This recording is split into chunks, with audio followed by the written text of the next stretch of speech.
Sarò brevissimo, lo dico perché siamo oltre l'orario previsto, quindi vi annoierò con pochissime parole. Un saluto da parte della cittadinanza di Riva Ligure a tutti i convenuti, a tutte le confraternite, confratelli e consorelle, alle autorità civili, religiose e militari. Vi ringrazio per la vostra partecipazione, siamo molto contenti e soddisfatti di questo evento e ringraziamo soprattutto il Vescovo della Diocesi di Ventimiglia e Sanremo, Monsignor Alberto Maria Careggio, che ci ha permesso l'organizzazione di questo evento, e un ringraziamento anche al Priore della Diocesi Ventimiglia e Sanremo, Giampiero Calzetta, che ci ha ho introdotto in questa manifestazione. Quindi io ringrazio tutti, spero che il tempo sia clemente e ci permetta di realizzare compiutamente questo evento, e ancora un ringraziamento a voi partecipanti e a tutti gli organizzatori. Grazie.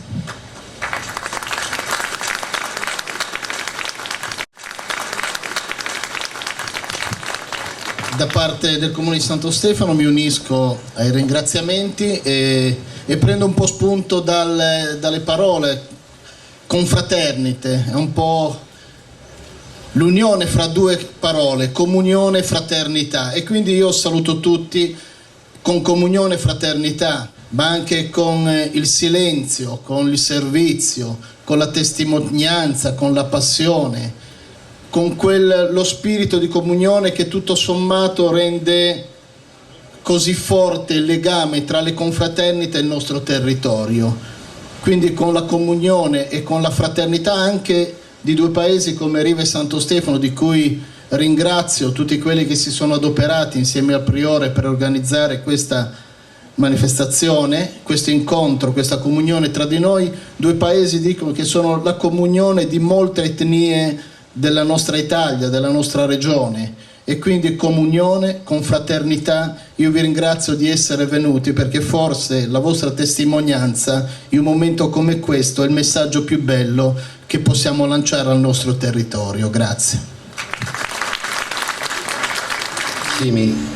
Vedete quale grande amore ci ha dato il Padre per essere chiamati figli di Dio, e lo siamo realmente.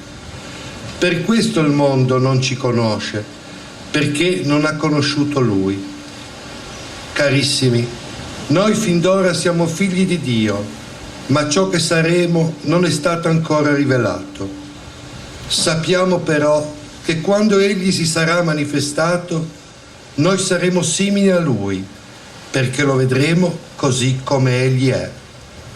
Parola di Dio.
è Gesù Cristo.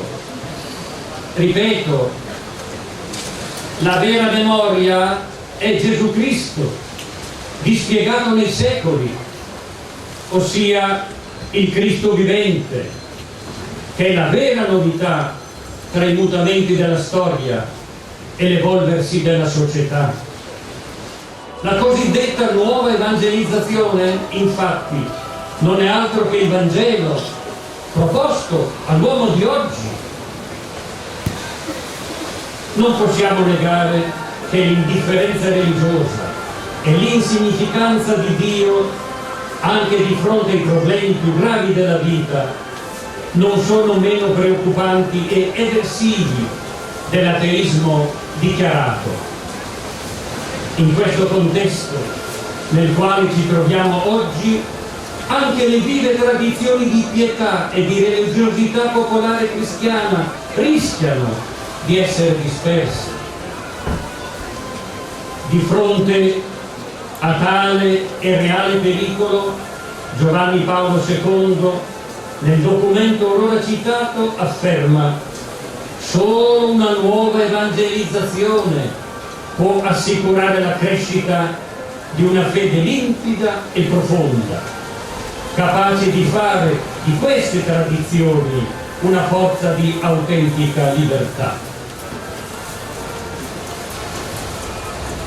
La profezia dell'avvenire è il messaggio della Chiesa, che nonostante le inevitabili fragilità e gli errori umani continua ad essere per l'uomo moderno fonte di grazia e un sicuro riferimento per l'indefettibile assistenza del Signore presente nella comunità cristiana tutti i giorni,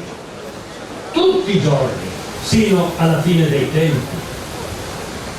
La profezia è pertanto la capacità della Chiesa di saper interpretare l'oggi, traendo dai fatti positivi o negativi del passato, dalla storia dei popoli, dalle loro tradizioni e culture, gli stimoli per il presente. Solo Gesù Cristo salva l'uomo, egli è l'uomo nuovo, è la via, la verità e la vita, è il buon pastore che continua la missione nella Chiesa attraverso i suoi ministri e i fedeli. L'impegno vocazionale spetta a tutti. Per questo oggi, nella Domenica del Buon Pastore, siamo tutti invitati a pregare in modo particolare per le vocazioni sacerdotali e religiose. I preti, i buoni preti, svolgono nella Chiesa una missione insostituibile, ma senza il nostro e il vostro impegno scompariranno anche nella nostra diocesi. È risaputo che ai laicisti dia molto fastidio l'impegno dei cattolici nella società, volutamente ignorando che il Vangelo è fonte di promozione sociale, deliberatamente e volutamente ignorando promozione sociale del rispetto dei valori umani e garanzia dei valori eterni dell'uomo. La Chiesa non morirà mai con la persecuzione, che anzi la rinvigorisce. Certamente muore con l'affievolirsi nei cristiani della loro capacità di annunzio del Vangelo, o con il venir meno in loro della fede e della carità. Quando si riduce il Vangelo a semplici tradizioni o a pura sapienza umana, e qui dietro c'è San Paolo che scrive così ai Corinti, quando manca nei cristiani la capacità di generare nuovi credenti, io penso ai giovani, quando ci vedono, se possono venire volentieri nella Chiesa, quando infine si perde l'equilibrio di fede del Signore Gesù per essere solo e sempre in sintonia con la mentalità del mondo, la fede si distrugge in questo modo. Vi ho dato la ricetta, ma non usatela. Se quanto detto sopra è una ricetta per uccidere la Chiesa, quella che la rinvigorisce sta ovviamente nella capacità di tenere vivo il Vangelo, testimoniandone la verità con lo slancio missionario, con il dono richiamato della profezia e con il mettersi nelle mani di Dio fino alle estreme conseguenze. Nel terzo e ultimo punto della Novo Millennium Leunte sono indicate alcune concrete linee operative. Il Santo Padre pone l'accento soprattutto sull'esercizio della carità. Non guardate la pioggia che scende sui buoni e sui cattivi.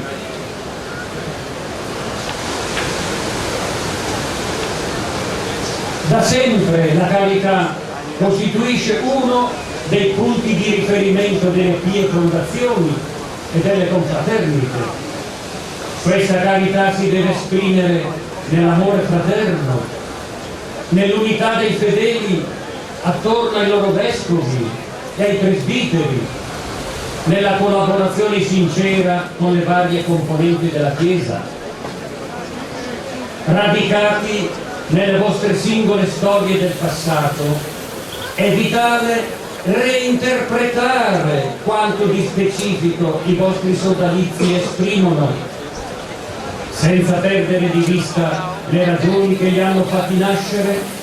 Occorrerà che essi rispondano sempre più ai bisogni del nostro tempo, inserendosi attivamente, come già fate del resto, nella Chiesa di oggi. Sarebbe certamente offensivo considerare la confraternita solo come la custode di una tradizione, e un sempre fatto così, qualcuno dice, destinata a esibire costumi, stendardi, crocefissi, nell'intento di strappare un applauso, come si trattasse di un pubblico spettacolo. La vera manifestazione che i confratelli e le consorelle devono offrire a tutti è una soltanto: coerenza di vita in sintonia col Vangelo e con gli insegnamenti della Chiesa.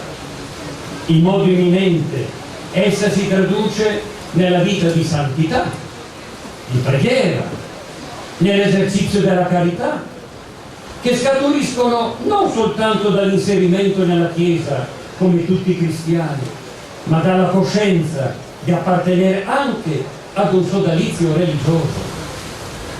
Questa coerenza non potrà neppure esimersi dal testimoniare una vera carità tra i confratelli e nell'ambito delle parrocchie.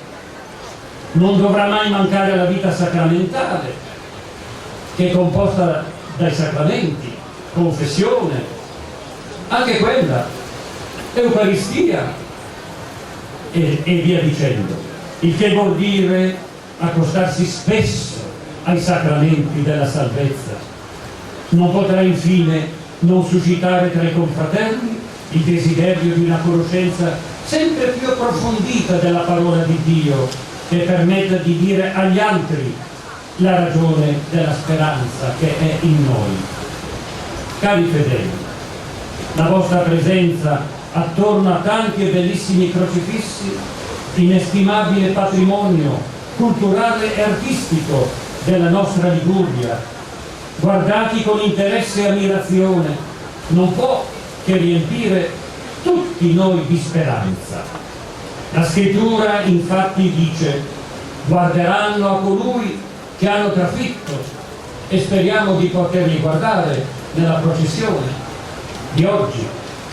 Sì, la croce è veramente l'albero glorioso e fecondo. Davvero in questo vessillo c'è l'unica speranza, la sorgente di vita immortale, la vera salvezza del mondo. L'augurio mio è che voi possiate essere sempre coscienti della vostra appartenenza e coerenti con la vostra tradizione, consapevoli di appartenere ad un laicato cattolico che sempre e soltanto opererà bene qualora i suoi membri sapranno comportarsi come cittadini degni del Vangelo, parola di Paolo, e operai fedeli nella Chiesa di Cristo. La Vergine Maria, invocata dai cittadini di Riva Ligure come madre del buon consiglio, ispiri in tutti sentimenti di profonda comunione. È nota l'affermazione ad Iesum per Mariam, a Gesù per mezzo di Maria. Sia lei oggi a condurci a Cristo crocifisso, tanto caro ai parrocchiani di Santo Stefano al Mare. Sia lui il crocifisso, come scrive San Paolo agli Efesini, ad abbattere i muri di separazione, cioè a fare di tutti noi concittadini dei santi e membri della casa di Dio, e a realizzare la tanto invocata pace nelle nostre famiglie e nelle nostre comunità cristiane.